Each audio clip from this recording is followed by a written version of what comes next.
My name is Lionel Estrada. I'm 55 years old. I've been sober for 4.5 years. Ish.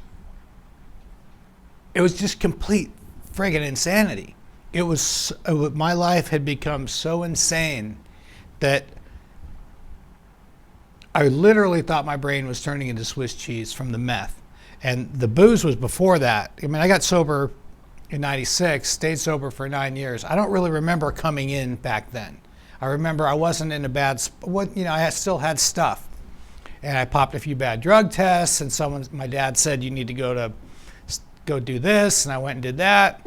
And I stayed sober for 9 years, but I wasn't in a horrible spot then. Then I drank after 9.5 years, and it got bad so freaking fast. I mean, I got drunk that night. Within a week, I'm doing blow in the back of my house. I'm missing my son's baseball games, and brick by brick by brick by brick, and 12 years later, I'm living on a friggin' bicycle, riding around Phoenix, gacked out of my mind. And it was just insanity. It wasn't like I'd have a house, I'd have a home, and then I'd lose it. And I'd get another place, and then after a while, I'm just bouncing hotel to hotel, or I'm sleeping on my sister's couch. But for the most part, I'm riding around Phoenix on a bicycle with a backpack full of tweaker stuff, and it was terrifying. It was just this.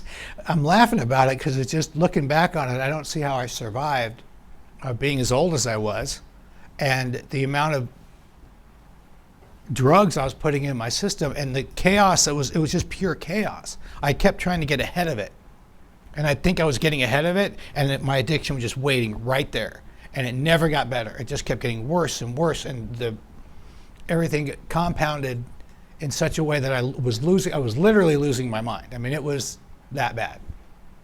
I couldn't tell what reality was, because I was never sober for years. There was something in my body, and when the meth kicked in, that was it. I was losing my mind, literally. Yeah. I thought, especially one night, I was riding my bike down the 51 freeway at 2 o'clock in the morning, whacked out of my mind. It was just a half a mile jaunt. All I had to do was get from a half a mile so I could get back on a sidewalk. And I'm hauling ass down the 51, and I hit an irrigation grate, but I was going really fast because I was going downhill, and I cleared it. And then the second one, my tire goes down. I flipped in the air, and I can see the cars. They're coming. The headlights are coming at me. My bike hits me in the side of the face, and I fly into the desert. And the moon's right there, and the wheels going around like in a movie. The tires going around, and my face is soaking wet. That was blood. And what do? I reached in my backpack and pull out my meth pipe, lying there in the dirt, and started getting high again. I mean, and then I get on my bike, the tires go flat, just like in the movies. Psst, it could have just started raining right then. It would have been perfect. Just like a sad, sad movie. And as I'm walking my bike on that last stretch off the freeway, I realized that I'm going to die out here. Like, I'm going to get mangled, not from overdose or, old age. I'm going to get mangled by a freaking grocery truck. And I'm probably not even going to die. I'm just going to be this mangled old man, and that's how I'm going out. And that's what terrified me, that I'm going to get hit. I'm just going to get smashed by a freaking vegetable truck on the 51. That's when I knew something was really bad. It wasn't, I was so delusional that I thought that I could outthink this thing until that night, when I realized, no, man, I'm going to get run over. No one's going to know where I'm at. And my kids are not going to have a dad anymore. And I'm going to be one of those freaking statistics. This whole ride of sobriety, showing up at a treatment center on a Sunday night, I was just done.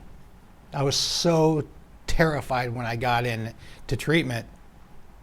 And then when I came in this time, I had no fight left. I was an old man. My kids didn't know where I was.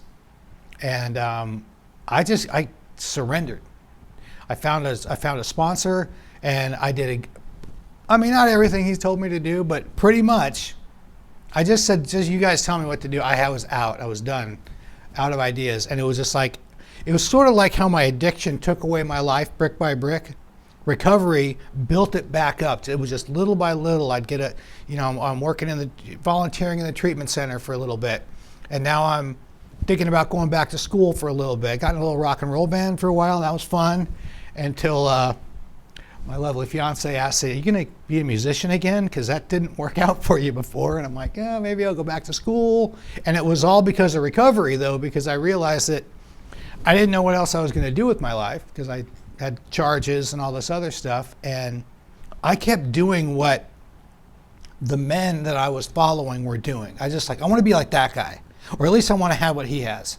And so I would do what that guy did. And then I would go ask that guy, "Hey, what about this?" I mean, I was out of suggestions. And the recovery community, I just dove into all these men. I surrounded myself with all these dudes that were doing the deal.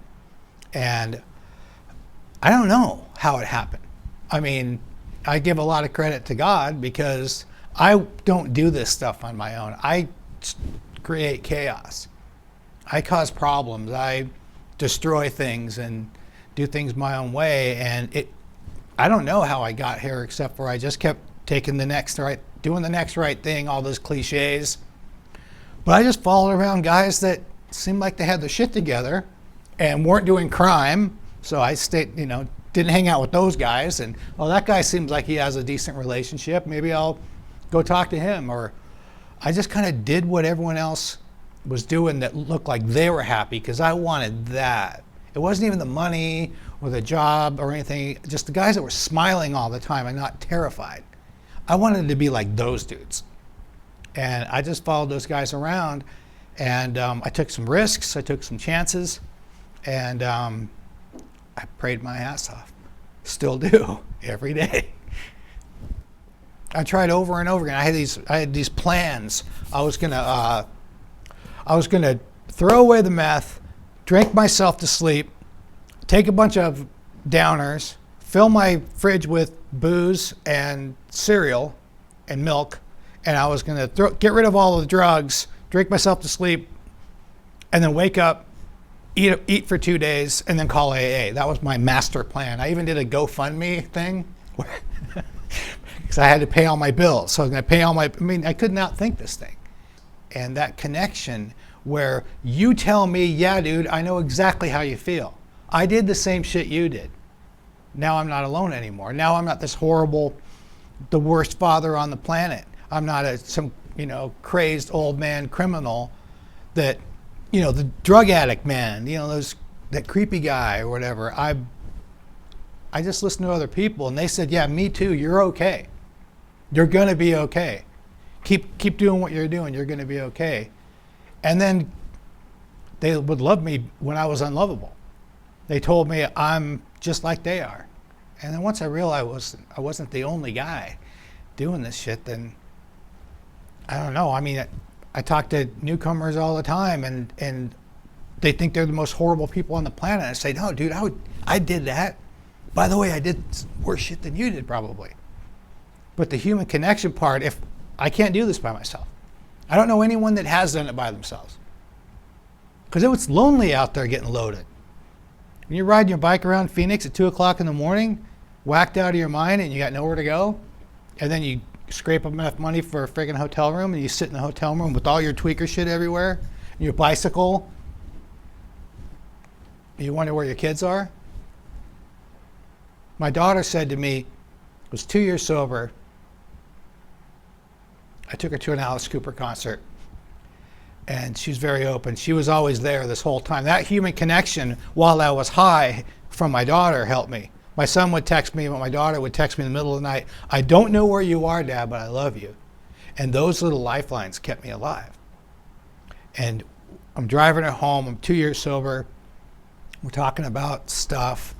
And she said, "You know what, Dad, every time you rode away on your bicycle, I never knew if I was going to see you again." It took her 2 years to tell me that. She said I couldn't get the words out of her mouth because it hurt her so much. And so I looked at that, at the disconnection of my own life and how I disconnected from my daughter and my son. And then I see that happening in other people's lives, other men that haven't seen their kids in a long time, and that gets restored. And that sort of, my lack of connection with my family was probably the worst part of being whacked out of my mind all night. And then I come into recovery, and all these dudes are connecting with me and inviting me places and wanting to be my friend and bringing me into their crazy club. All these, come on, you come with us. I'm like, why would you want to hang out with me? I'm a horrible person. Like, no, you're not. Just a crazy old man. Just come on with us. So I don't think without connection, I'm probably back on a bicycle riding down the 51. I mean, it's got to be the thing that pulls the guy that's hopeless out of his pit. It says, hey man, I got you. Come with me, I'll show you. Follow me. What's life like today now that you got a foundation of recovery? My life is amazing. And people will say, I live the life I've always dreamed of. Well, I never dreamed of this life because I didn't know that I'd be this happy. I don't wake up in the middle of the night. Well, I do because I'm old. But I go back to sleep. I'm not terrified all the time anymore. I'm not scared hardly at all. I mean, I get the down days, but I've got a job that turned into a career, and I love what I do now. I get to help people. I'm in the healthiest relationship I've ever been in my life. And not because I'm this great guy. It's because the principles of recovery, and she works the principles of recovery, and that's where we meet. My kids call me all the freaking time now. Like, my daughter knows. She knows where I am. I text her at night all the time just to tell her I love her. And she knows exactly where her dad is. And my son calls me for advice. And he's 25 and thinks he knows everything anyways. But hey, Pop, I get that's connection. I'm not I'm not scared shitless all the time anymore. If nothing else, I'll just take that and not being freaking terrified. I can drive down the street and a cop rolls by me. I'm like, I don't have to dig around my car, check my pockets, but I'm not afraid of what tomorrow has for me because I'm in a community of people that care about me and I care about them. I'm happier than I've ever been in my entire life. And I'm in the middle of life, supposedly, according to my age, but life's amazing today. Because all I have is hope. There's just more hope. There's just more hope. In 4.5 years of sobriety, I went from living on a bicycle to having a career. I got a place to live. I got a car.